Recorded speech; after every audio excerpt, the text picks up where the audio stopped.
Гледате вестите на Сител. Во студиото со вас, Маријан Ников. Добро утро, вести во 9. Вестите ги почнуваме со информацијата од Автомотосојузот на Македонија. Поради врнежи од снег од 7 часот и 40 минути воведена е забрана за сообраќај на камиони и автобуси на патниот правец Тетово Попова Шапка, соопшти од јавното претпријатие Македонија Пат. За другите видови возила е задолжителна употребата на зимска опрема. Инаку од Македонија Пат утрово информира и дека поради обилни врнежи од снег од 6 часот и 50 минути е воведена забрана за сообраќај на камиони на патните правци Крак Маврово Дебар и Гостивар Кичево преку планинскиот превој Стража.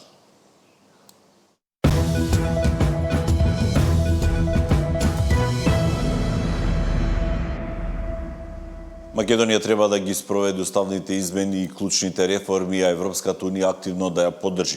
Порача известувачот на Европскиот парламент за земјата Томас Вајц. Во новиот нацрт извештај оценува дека пристапниот процес е фактички во застој поради нереализираните уставни измени. Извештајот, кој ќе биде презентиран пред Комитетот за надворешни работи на Европскиот парламент, повикува на засилена политичка волја и од Скопје и од Брисел за да се оживее процесот на проширување. Во Македонија е потребна итна политичка волја да се реши застојот со уставните измени, нагласува известувачот за нашата земја Томас Вајц во прелиминарните заклучоци од извештајот за напредокот, кој ќе го презентира на 26 февруари. Не е постигнат напредок во однос на уставните измени поради загриженост за можни понатамошни блокади на билатерална основа или барање од соседна земја. Постои итна потреба од зголемена политичка волја од двете страни за надминување на овој ќорсокак. Во време на длабоки промени во меѓународниот поредок што Европа ги знае, особено во однос на агресивната војна на Русија против Украина, невидената неизвестност околу иднината на Трансатлантскиот сојуз и пошироките закани за меѓународниот поредок заснова на правила, од суштинско значење Европа да остане обедината. Нема простор за двосмисленост, нагласува Вајц. Според него, Македонија во моментов се наоѓа во тешка позиција, бидејќи процесот на пристапување е сопрен. И покрај некои позитивни реформи, сепак реформите во владењето на правото, правосудството и борбата против корупцијата се недоволни. Во забелешките стои дека нема прогрес во спречувањето на корупцијата, која е присутна во многу области. Бара да има истраги, но и разрешници во случаи со висока корупција, кои ќе служат за пример дека нема неказнивост. Во овој геополитички контекст може да се појават можности за оживување и забрзување на процесот на пристапување. Сепак, тој процес ќе остане заснован на заслуги и цврсто врзан за напредокот во фундаменталните области, особено владењето на правото. Затоа од суштинско значење сите политички актери во Северна Македонија, особено владата и пратениците од владеачкото мнозинство, да ја препознаат оваа нова итност и да почнат да даваат опипливи, убедливи и искрени резултати во овие клучни области без понатамошно одлагање, нагласи Вајц. Во нацрт извештајот се поздравува напредокот за коридорите 8 и 10, но се посочува дека се потребни повеќе инвестиции во транспортот и енергетската инфраструктура, како и во животната средина. Позитивно е оцената и усогласеноста со надворешната политика на Европската унија.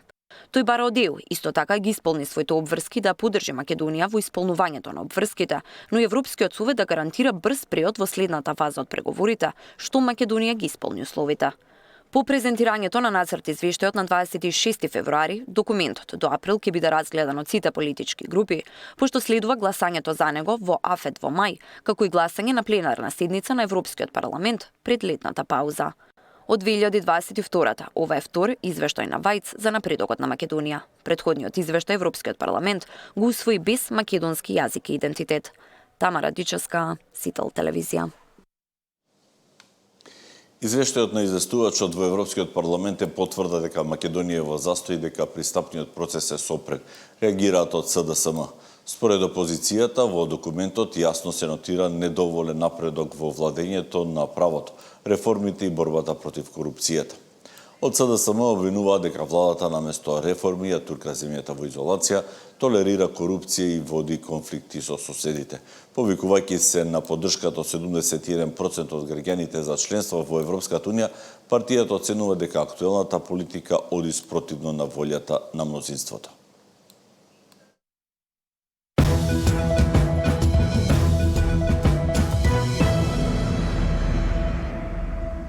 Градоначалникот на Скопје синоќ организираше настан 100 дена од неговиот мандат, го нарече отчет, а воедно и порача.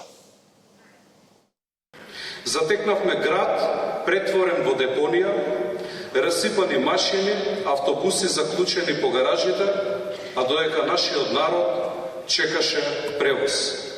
И сето тоа беше збогатено од претходниците со долг од речиси 300 милиони евра. Целосен колапс без преседан. Но еве сме денес, стодена потоа, со расчистен хаос, со воведен ред, со институции кои што даваме се од себе повторно да функционира, со вратено достоинство на јавниот систем и со јасна насока каде оди нашиот град. Стодена без алиби, стодена тешка, но пред се честна работа. Стодена во кој покажавме дека Скопје може, дека Скопје знае и што е најважно, дека Скопје ќе оди напред. Целосно е деблокиран процесот за изградба на клучката кај Момин поток. Изградбата продолжува со забрзано темпо. По неколку годишен застој, повторно забрзано се работи на оваа стратегиска сообраќајна точка која што спојува неколку наши клучни градски правци. Забрзано работиме и на проширување и адаптација на улиците што ќе се слеваат код подземната сообраќајница за старата железничка станица. Сложениот проект за изградба на булеварот Македонија со години беше во застој, а сега веќе има јасна динамика со визија за современ урбан развој. Ќе продолжиме со изградба на кружни текови кон центарот и кон кисела вода и ќе ја ставиме во функција првата подземна сообраќајница во Скопје. Значително